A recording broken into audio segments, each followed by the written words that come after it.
महाराष्ट्र से आई एक सबसे बड़ी खुशी हम सब विद्यार्थियों और उन परिवारों के लिए एक सबसे बड़ी खुशी की बात है जो परिवार अपने बच्चों को एक प्राइवेट स्कूल में शिक्षण ग्रहण करने के लिए भेजते हैं। जी हाँ दोस्तों, महाराष्ट्र के मुख्यमंत्री उद्धव ठाकरे ने यह ऐलान किया है कि लॉकडाउन के दौरान फीस के लिए दबाव डाला तो स्कूल पर की जाएगी कार्रवाई। जी हाँ दोस्तों, जहां पे लॉकडाउन के दौरान हर एक परिवार की इनकम का सोर्स सीमित हो गया है, इनकम पूरी तरीके से रुक गया है, वहीं पे स्कूलों में जमा करवाई जाने वाले फीस एक तरीके से भार बनता चला जा रहा है, एक तरीके से बोझ बनता चला जा रहा है। और इसी चीज को देखते हुए महाराष्ट्र के मुख्यमंत्री उद्धव ठाकरे ने ऐसा ऐलान किया है कि लॉकडाउन के दौरान कोई भी स्कूल फीस नहीं जमा करवाएगी। जी हाँ दोस्तों, आप सभी का स्वागत है एमएचवी के इस न्यूज चैनल में। आज है 18 अप्रैल, दिन शनिवार। आज शुरू करते हैं हम देश विदेश के तमाम बड़ी खबरों के साथ। बढ़ते हैं इसी के साथ अगली खबर में। लॉकडाउन में फंसे सैनिकों के लिए बेंगलुरु से चलाई गई स्पेशल ट्रेनिंग पूरे होने के बाद यहीं रह गए थे सेना। जी हाँ दोस्तों, लॉकडाउन में बेंगलुरु में बहुत सारे सेना ट्रेनिंग के कारण वहां फंस गए थे।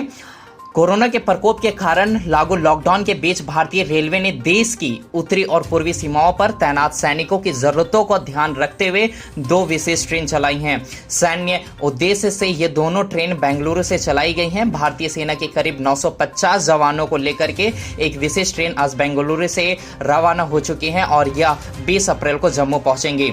इसी के साथ बढ़ते हैं अगले न्यूज की ओर। दूसरे देशों की तुलना में भारत की स्थिति बेहतर, कुल मामले बढ़कर के हुए 13,387। स्वास्थ्य मंत्रालय के द्वारा दिया गया यह बयान है। यह जान करके आपको खुशी होगा कि और सारे देशों के अपेक्षा हमारा देश की यहाँ पे जो संक्रमित लोगों की जो संख्या है वो काफी कम है और इसकी स्थिति दूसरे देशों की तुलना में काफी बेहतरीन है। इसी के साथ बढ़ते हैं अगले न्यूज की ओर, अगली खबर की ओर। योगी आदित्यनाथ का आदेश है कि राशन कार्ड और आधार कार्ड नहीं होने पर भी जरूरतमंदों को दिया जाएगा राशन। ये एक बहुत ही बड़ा निर्णय है योगी आदित्यनाथ के द्वारा, चूंकि इस लॉकडाउन में हर एक गरीब जिसके पास राशन कार्ड नहीं है वो खाने के लिए तरस रहा है और ये कहीं ना कहीं उन हर एक लोगों के लिए एक आशा, एक उम्मीद का किरण लेकर के चलेंगी। इसी के साथ बढ़ते हैं अगले न्यूज की ओर। अपाचे हेलीकॉप्टर की पंजाब के होशियारपुर में आपात लैंडिंग, सभी सुरक्षित हैं, ये जान करके आपको खुशी होगा। जी हाँ दोस्तों, टेक्निकल प्रॉब्लम्स के कारण अपाचे हेलीकॉप्टर जो अमेरिका के द्वारा मंगाया गया था उसे पंजाब के होशियारपुर में आपात लैंडिंग करवाई गई है। इसी के साथ बढ़ते हैं अगले न्यूज की ओर।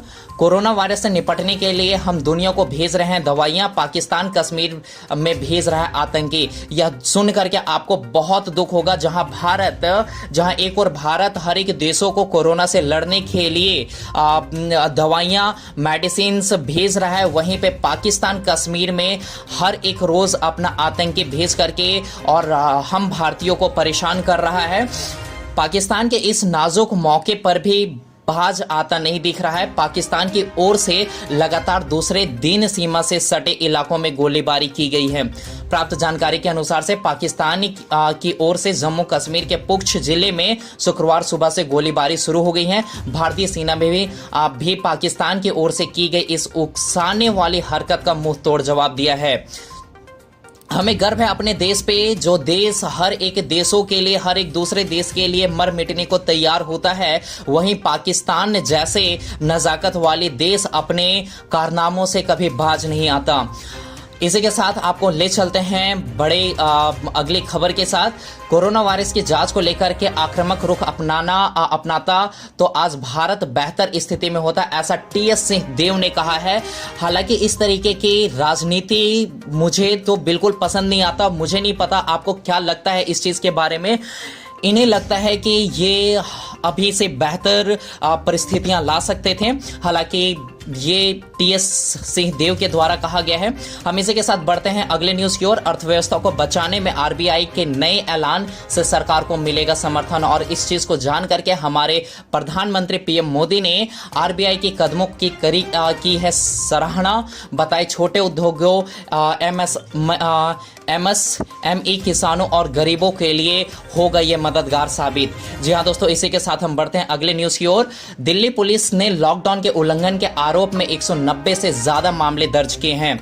जी हाँ दोस्तों, अब मैं आपको बताता हूं कि संक्रमित लोगों की संख्या जो है वो क्या चल रही है हमारे देशों में, और कौन कौन से राज्य कितना ज़्यादा संक्रमित है, कहां पे कोरोना वायरस अपना प्रकोप ढाए जा रहा है। वहीं कोरोना वायरस दिल्ली में 67 नए मामले सामने आए हैं। संक्रमित लोगों की संख्या 1707 पहुंच चुकी हैं। जी हाँ दोस्तों, पिछले 24 घंटे में 67 पॉजिटिव मामले सामने आने के साथ ही देश की राजधानी दिल्ली में कोरोना वायरस के मरीजों की संख्या बढ़कर के 1707 हो गई हैं।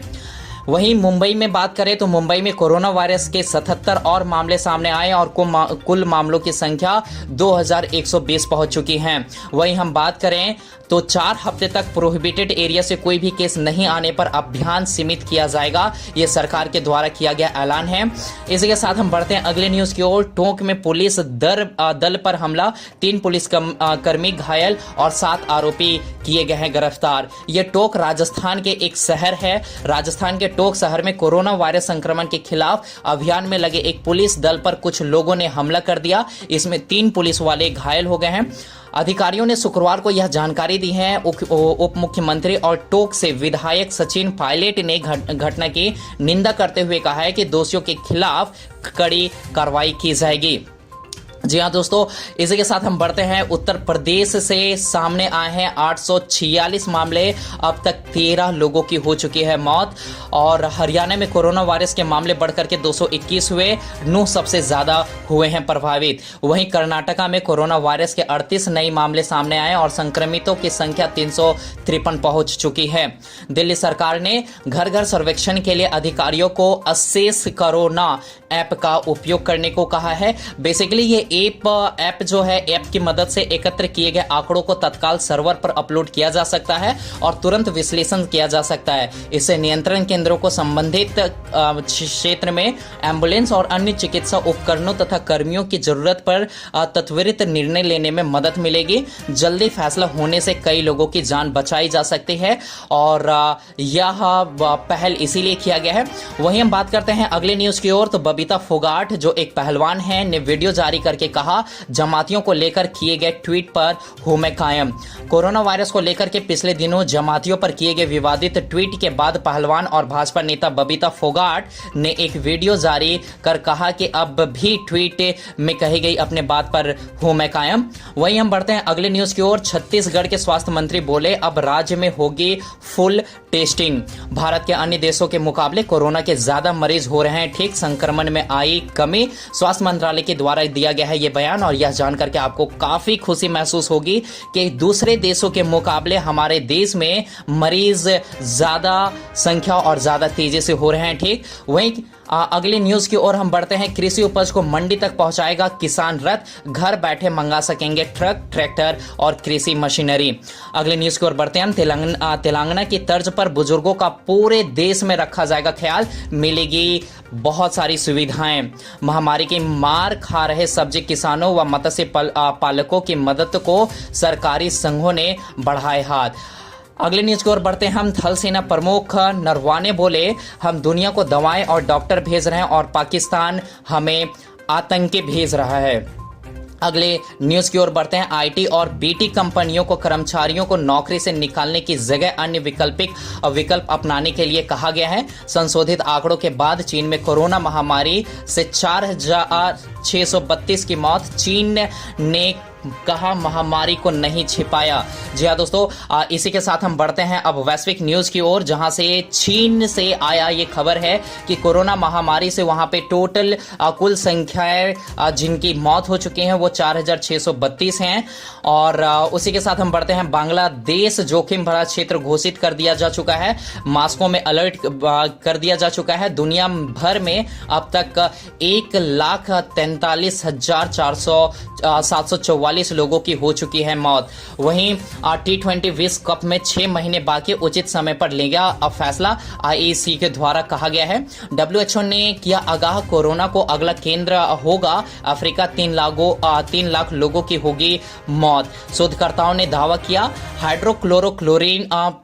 हाइड्रोक्सी क्लोरोक्वीन कोरोना से लड़ने में सक्षम नहीं है। कोविड-19 अमेरिका सीनेटरों ने की ट्रंप से मांग, कोरोना वायरस उत्पत्ति की हो अंतर्राष्ट्रीय जांच। और वहीं कोरोना से पीड़ित मृतकों के अंत्येष्टि का विरोध, समाज की चेतना पर धब्बा। बढ़ते हैं इसी के साथ अगले न्यूज की ओर। बड़ी राहत, केंद्र सरकार ने ग्रामीण क्षेत्रों में निर्माण कार्य को दी इजाजत, नए दिशा निर्देश की गई हैं जारी। दोस्तों, आज की ताजा खबरें यहीं तक। हम मिलते हैं अगले न्यूज में अगले वीडियो के साथ। धन्यवाद।